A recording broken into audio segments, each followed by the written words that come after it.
আসসালামু আলাইকুম। সফট ফরেস্টের পক্ষ থেকে সবাইকে আবারও স্বাগতম।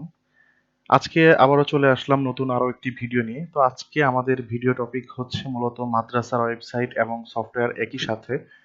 আপনারা যদি এই প্যাকেজটি নেন, তো এই প্যাকেজটির সাথে হচ্ছে আমাদের ওয়েবসাইট প্লাস সফটওয়্যার, বিলিং এর যে সফটওয়্যার থাকে বা পরীক্ষার্থীদের পরীক্ষার জন্য যে সফটওয়্যার থাকে বা অ্যাডমিশন, মানে যাবতীয় যত কিছু আছে মাদ্রাসার ম্যানেজের জন্য সবকিছু এই প্যাকেজের মধ্যে বা এই স্ক্রিপ্টের মধ্যে আপনারা পেয়ে যাচ্ছেন।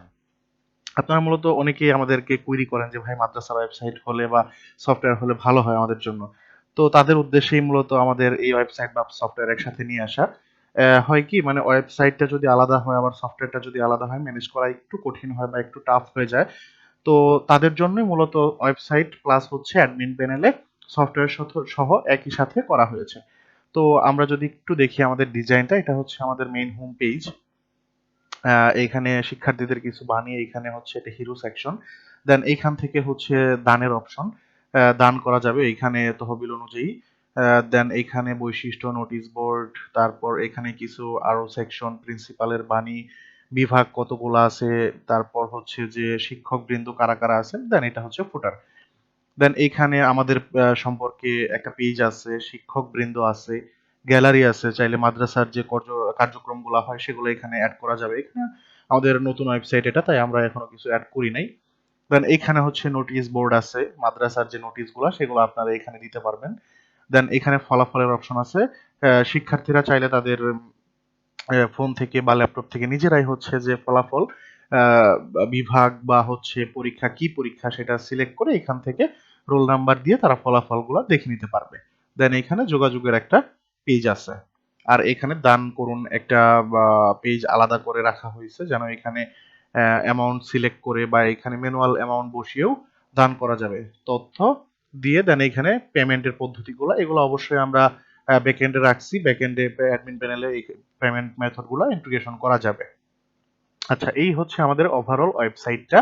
আর ওয়েবসাইটে যত কিছু আছে, এখানে যাবতীয় যত কিছু আছে সবকিছু কিন্তু ডাইনামিক, আপনারা অ্যাডমিন প্যানেল থেকে চাইলেই চেঞ্জ করে নিতে পারবেন। আচ্ছা, এবার আমি একটু অ্যাডমিন প্যানেলে যাই। এটা হচ্ছে আমাদের অ্যাডমিন প্যানেল, এটা অ্যাডমিন প্যানেলের ড্যাশবোর্ড। তো এখানে প্রথমেই একাডেমিক আছে, দেন হচ্ছে পরীক্ষা আছে, হিসাব আছে, তারপর হচ্ছে পাবলিক ওয়েবসাইট আছে, দেন হচ্ছে সিস্টেম আছে। আচ্ছা, সবগুলো এক্সপান্ড করে নিলাম। এবার শিক্ষার্থী, প্রথমেই এখান থেকে শিক্ষার্থী অপশনে আসবো। এখানে দেখেন সবগুলা শিক্ষার্থী লিস্টেড থাকবে। এখানে আপনার হাজার হাজার শিক্ষার্থী থাকতেই পারে, শয়ে শয়ে শিক্ষার্থী থাকতেই পারে। এখানে পেজিনেশন সিস্টেম চলে আসবে, যাতে করে পেজটা না বড় হয়। এখান থেকে নতুন শিক্ষার্থী যোগ করুন। একটা শিক্ষার্থী কোন বিভাগের, সেটা কোন শ্রেণীর সেটা সিলেক্ট করে এখান থেকে হচ্ছে নাম, ঠিকানা, ফোন নাম্বার, জাতীয় পরিচয়পত্র যা যা আছে সবকিছু দিয়ে, মাসিক বেতন কত তার সেটা দিয়ে, সে আবাসিক না অনাবাসিক, এখানে কিন্তু হোস্টেল যে ম্যানেজমেন্টটা সেটাও রাখা হয়েছে। তো তার ছবি একটা থাকলে সেটাও দিতে হবে এখান থেকে দিয়ে। দেন হচ্ছে সবকিছু এখান থেকে দিয়ে সাবমিট করে দিলেই চলে আসবে। দেন আবাসিক ব্যবস্থাপনা, এখান থেকে হচ্ছে কোন রুমে বা কোন ফ্লোরে সেই শিক্ষার্থীটা থাকবে সেই ম্যানেজমেন্ট কিন্তু এখান থেকে করা পসিবল, নতুন রুম এখান থেকে যোগ করা যাবে। আচ্ছা, এবার যেমন রুম ১ এটা সম্পাদনা এটা দিলে এখান থেকে আপনারা এটা এডিটও করতে পারতেছেন। ওকে, ফাইন। এবার বিভাগ ব্যবস্থাপনায় আসি, এখান থেকে আপনারা বিভাগগুলো এড করতে পারবেন। দেন শিক্ষকগণ, এখান থেকে শিক্ষক এড করতে পারবেন, নতুন শিক্ষক যোগ করুন। এখানে আসলে শিক্ষকের নাম, পদবি, ফোন নাম্বার, মূল বেতন, ঠিকানা, ছবি, তার বায়োডাটা থাকলে সেটা দিয়ে সংরক্ষণ করুন দিলে শিক্ষকটা অ্যাড হয়ে যাবে। আচ্ছা, দেন দেন হচ্ছে মাদ্রাসার যে কর্মচারীগুলো আছে সেগুলো আপনারা এখান থেকে অ্যাড করতে পারবেন। কর্মচারী কেন দেওয়া হয়েছে, কারণ যেহেতু এটা বিলিং করা হয়েছে, বিলিং সিস্টেমও রাখা হয়েছে। সো এখানে হচ্ছে যে আপনার কর্মচারীদেরকেও কিন্তু আপনারা বেতন দেন মাদ্রাসা থেকে, সো তাদেরকেও এখানে রাখতে হবে। দেন এখানে উপস্থিতির যে বিষয়টা, শিক্ষার্থীদের যে উপস্থিতি, ডেইলি উপস্থিতি, সেটা এখান থেকে তারিখ বা বিভাগ সিলেক্ট করে সেই বিভাগে কোন কোন শিক্ষার্থী আছে সেটা কিন্তু দেখেন এখানে দেখাচ্ছে দেখাচ্ছে দেন সেই বিভাগ অনুযায়ী শিক্ষক, কর্মচারী, শিক্ষার্থী সবার কিন্তু এখান থেকে আপনি দেখেন। আমি শিক্ষকদের আজকের অ্যাটেন্ডেন্সটা নেই, যেমন এখানে উনি অনুপস্থিত, উনি উপস্থিত, উনি ছুটিতে আছে, উনি অনুপস্থিত, অনুপস্থিত, অনুপস্থিত, উপস্থিত, এই দুইজন ছুটিতে আছে দিয়ে উপস্থিতি সংরক্ষণে দিলাম। দেখেন এটা কিন্তু সেভ হয়ে গেছে রেকর্ডটা। হ্যাঁ, আপনি যে কোনো সময় আবার এখানে এসে এই ডেট দিয়ে সার্চ করলে কিন্তু ওইটা আবার দেখা যাবে। যেমন এখানে শিক্ষকের যাই, এই যে আজকেরটা কিন্তু এটা সেভ হয়ে গেছে রেকর্ডটা। Okay fine. এবার পরীক্ষায় আসি আমি। পরীক্ষা ব্যবস্থাপনায় যদি আসি, সেক্ষেত্রে এখান থেকে প্রথম সাময়িক কোন সাময়িক পরীক্ষা সেটা নতুন পরীক্ষা এখান থেকে যোগ করবেন একটা। যেমন আমি প্রথম সাময়িক পরীক্ষা একটা অলরেডি যোগ করে রেখেছি। তো এই পরীক্ষাটা যোগ করার পরে এখানে কিন্তু অটো চলে আসছে ফলাফল এবং সম্পাদনা। সম্পাদনা মানে হচ্ছে এটা এডিট করা। আচ্ছা, ফলাফলে যদি আমি আসি, তাহলে কিন্তু এখানে ছাত্রগুলা দেখতে পারবো যে এই বিভাগের কোন কোন ছাত্র এখানে আছে, বা এই বিভাগের কোন কোন ছাত্র এখানে আছে। তাদের মার্কশিট যদি আমি এখানে আসি, তাহলে মার্কশিটটাও দেখতে পারবো। আমরা ফলাফল যেহেতু ওনাদের দিয়ে দিছি, সো মার্কশিটটা এখানে চলে আসছে। আচ্ছা, নম্বর এন্ট্রিতে আসলে এই যে এখান থেকে এর নম্বরগুলো আমি এখান থেকে হচ্ছে এন্ট্রি করে দিতে পারবো। যেমন আমি একটা নম্বর এন্ট্রি করি। আচ্ছা, সংরক্ষণ করলাম। সংরক্ষণটা এটা সেভ হয়ে গেছে কিন্তু, হ্যাঁ। ফলাফল দেখুন, এখানে আসলে এই যে দেখেন মার্কশিটটাও চলে আসছে। এখন আমি যদি ওনার রোল নাম্বার দিয়ে, উনি হচ্ছে নুরানির প্রথম শ্রেণী, ওনার রোল নাম্বারটা নিয়ে আমি যদি ওয়েবসাইটে এসে প্রথম সাময়িক পরীক্ষা নুরানির প্রথম শ্রেণী, হ্যাঁ, নুরানি প্রথম শ্রেণী, নুরানি হচ্ছে প্রথম শ্রেণী, এই যে রোল নাম্বার দিয়ে সার্চ করি, ফলাফল দেখুন আসলে দেখেন মোহাম্মদ সাকিব ছিল। মোহাম্মদ সাকিব কিন্তু এখানে এই যে মোহাম্মদ সাকিব প্রথম শ্রেণী, তার প্রথম সাময়িক পরীক্ষা দেখেন সবকিছু কিন্তু চলে আসছে। চাইলে ছাত্ররা এখান থেকে একটা পিডিএফও, সেই যে দেখেন ডাউনলোড, সুন্দর একটা পিডিএফ সে কিন্তু এখান থেকে ডাউনলোড করে নিতে পারতেছে। Okay fine. এবার আমরা নেক্সটে আসি। ফলাফল গেল, ফলাফলের সব হিসাব এখানে গেল। এবার হিসাব আসে। হিসাবে হচ্ছে ফি আদায়। ফি আদায়টা কি? আপনাদের ছাত্রদের কাছ থেকে আপনারা যে ফি আদায় করবেন সেটা। যেমন মোহাম্মদ সাকিব কোথায় মোহাম্মদ সাকিব যিনি ছিল, উনি মনে হয় এই বিভাগে নাই নাকি। আচ্ছা, এই যে মোহাম্মদ সাকিব পাইছি। ফি আদায়, ওনার ফিটা আমরা আদায় করি। যেমন নির্ধারিত ফি, ওনার ফি আদায় করা হয়েছে অলরেডি, এই জন্য আর কি এখানে কোনো বকেয়া দেখাচ্ছে না, কিন্তু বকেয়া জিরো দেখাচ্ছে। যাই হোক, এখানে বকেয়া অলরেডি দেখাবে।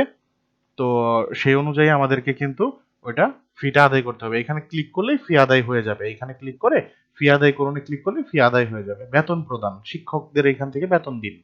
এখানে এসে শিক্ষকদের বেতনটা দিয়ে বেতন প্রদান করুন ক্লিক করলে সেটা সেভ হয়ে যাবে। তারপরে বেতন প্রদান কর্মচারী, কর্মচারীদের বেতনও সেম ভাবে এখান থেকে দেওয়া পসিবল। দেন দান অনুদান, এই যে এইখান থেকে কেউ চাইলে নতুন দান যোগ করুন। এখান থেকে আপনারা ধরেন কেউ মাদ্রাসায় এসে আপনাকে টাকা দিচ্ছে, সেই ক্ষেত্রে তার নাম, ফোন নাম্বার, রসিদ নাম্বার দিয়ে আপনারা কিন্তু ম্যানুয়ালি একটা রসিদ মাদ্রাসায় আমি যতটুকু জানি যে হ্যান্ডেল করে সবাই, সেই রসিদের যে একটা নাম্বার থাকে সেই রসিদটা দরকার হলে নাম্বারটা এখানে আপনি দিয়ে রাখলেন, পরিমাণটা দিলেন, তারিখ দিলেন, ঠিকানা, এগুলা ম্যান্ডেটরি না, তারপরেও দিতে পারেন, দিয়ে সংরক্ষণ করুন ক্লিক করলেই হয়ে যাবে। আচ্ছা, ব্যয়।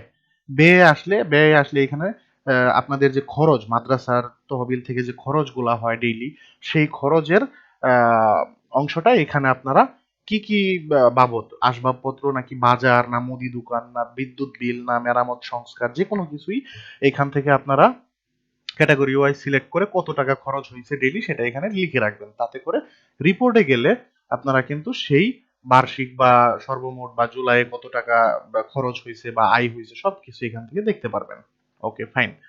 এবার আসি পাবলিক ওয়েবসাইটে। এইখানে দেখেন প্রিন্সিপালের বাণী, হোম পেজ, বৈশিষ্ট্য, নোটিশ বোর্ড, গ্যালারি ব্যবস্থাপনা, ভর্তি আবেদন। ভর্তি আবেদনে যদি একটু আসি, তাহলে এইখানে যে ছাত্রগুলা এইখান থেকে যে অনলাইন ভর্তিতে ক্লিক করবে, ধরেন হেফজ বিভাগে আমি একজনের শিক্ষার্থীর ইয়া করি, যেমন রহিম।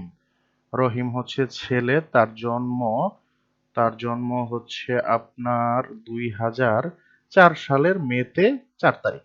ওকে, জন্ম নিবন্ধনে একটা আইডি দিয়ে দিই আমি এখানে, দিয়ে দিলাম। রক্তের গ্রুপ হচ্ছে এ পজিটিভ। তার একটা ছবি আমি এইখান থেকে দিয়ে দিলাম। দিয়ে তার পিতার নাম দিয়ে দিলাম যে করিম। তার মাতার নাম হচ্ছে ধরি, আহ, তার মাতার নাম দিয়ে দিলাম ধরেন কিছু একটা বেগম, হ্যাঁ, বেগম, কিছু একটা বেগম। আচ্ছা, তারপর যোগাযোগের একটা নাম্বার দিয়ে দিই। আচ্ছা, ঠিকানা দিয়ে দিলাম। তারপর পূর্ববর্তী প্রতিষ্ঠানের নাম এটাই দিলাম, আমি যেহেতু জানা নাই কিছু এটাই দিলাম। সর্বশেষ পাশকৃত শ্রেণী প্রথম শ্রেণী দিয়ে দিলাম একটা, দিয়ে আবেদন জমা দিন। দেখেন আবেদন জমা দেওয়ার সাথে সাথে কিন্তু এখানে আমি আমার আবেদনপত্রটা ডাউনলোডও করতে পারবো। এখান থেকে যদি আমি ক্লিক করি, দেখেন প্রিন্টে চলে গেছে ডিরেক্ট। এখানে আমার পুরো ডিটেলসটা দেখাচ্ছে যে আমি এই মাদ্রাসায় আবেদন করছি। ভর্তি আবেদন ফর্ম এটা। রহিম, ছেলে হচ্ছে এত, ছেলে হেফজ বিভাগ, দেন হচ্ছে যে অবস্থা পর্যালোচনাধীন, এটা আগে এখনো তারা অ্যাপ্রুভ করে নাই। শিক্ষার্থীর নাম, বিভাগ সবকিছু এখানে আসছে। আসার পরে এখান থেকে আপনারা এটা প্রিন্ট করে ডাউনলোডও করে নিতে পারবেন। Okay fine. এবার যদি এখানে আসে আমি রিলোড করি একটু, তাহলে দেখবো ভর্তি আবেদনের এখানে একজন চলে আসছে। এই যে ওনার বিস্তারিত এখান থেকে চাইলে আমরা দেখতেও পারবো। আবার এখান থেকে গৃহীত দিলে তার আবেদনটা কিন্তু কিন্তু গ্রহণ হয়ে যাবে। হ্যাঁ, তার আবেদনটা গ্রহণ হয়ে যাবে। এই যে আরেকটি আবেদন করুন, হোমে ফিরে যান। এখন হোমে ফিরে যাচ্ছি আমরা। ওকে, যাই হোক, এই আবেদনের ব্যাপারটাও চলে গেল। এবার যোগাযোগের বার্তা, কেউ যদি যোগাযোগ করে তাহলে এখানে চলে আসবে সেগুলো। আর সিস্টেমে সেটিংসে আসি, সেটিংসে এইখানে আপনারা মাদ্রাসার সেটিংস গুলো, ওয়েবসাইটে সেটিংস গুলো করতে পারবেন। লোগো, ফেভ আইকন, মাদ্রাসার নাম, ফোন নাম্বার, ইমেইল, ঠিকানা, আমাদের সম্পর্কে, এগুলো সবকিছু। দেন হচ্ছে পরীক্ষা, পরীক্ষার যে আপনারা কত বা নাম্বারের মধ্যে পরীক্ষা নিচ্ছেন, ডিফল্ট পাস কত, সেগুলা, গ্রেড স্কেলটা এখান থেকে আপনারা এই যে সম্পাদনা করে এখানে যে এ প্লাস কত পার্সেন্ট পাইলে হবে সেগুলা আর কি। আচ্ছা, সবকিছু ডাইনামিক। দেন এসএমএস, শিক্ষার্থীদেরকে বা শিক্ষার্থীর যে অভিভাবক তাদেরকে এসএমএস দেওয়ার জন্য, মানে বকেয়ার যদি কোনো বিল থাকে সেটা এসএমএস পাঠানোর জন্য এসএমএস এর এপিআই নিলে এখান থেকে সেটা আপনারা সেট আপ করতে পারবেন। আচ্ছা, এবার ওয়েবসাইটে আসি। প্রতিষ্ঠান পরিচিতি, ওটা ওয়েবসাইটে কিন্তু একটা অপশন ছিল প্রতিষ্ঠান পরিচিতি।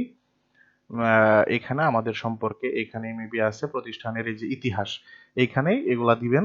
দেন প্রিন্সিপালের বাণী আছে, তারপরে এখানে দান অনুদান পেমেন্ট, যেটা বিকাশ পার্সোনাল আছে, বিকাশ মার্চেন্ট আছে, নগদ পার্সোনাল আছে, ব্যাংক অ্যাকাউন্ট আছে, আর এসএসএল কমার্স আছে।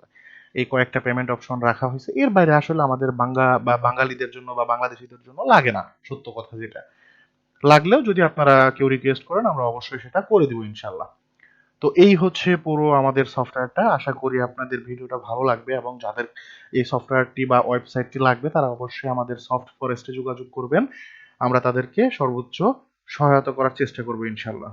তো আজকে এই পর্যন্তই। সবাইকে আমার সালাম। আসসালামু আলাইকুম।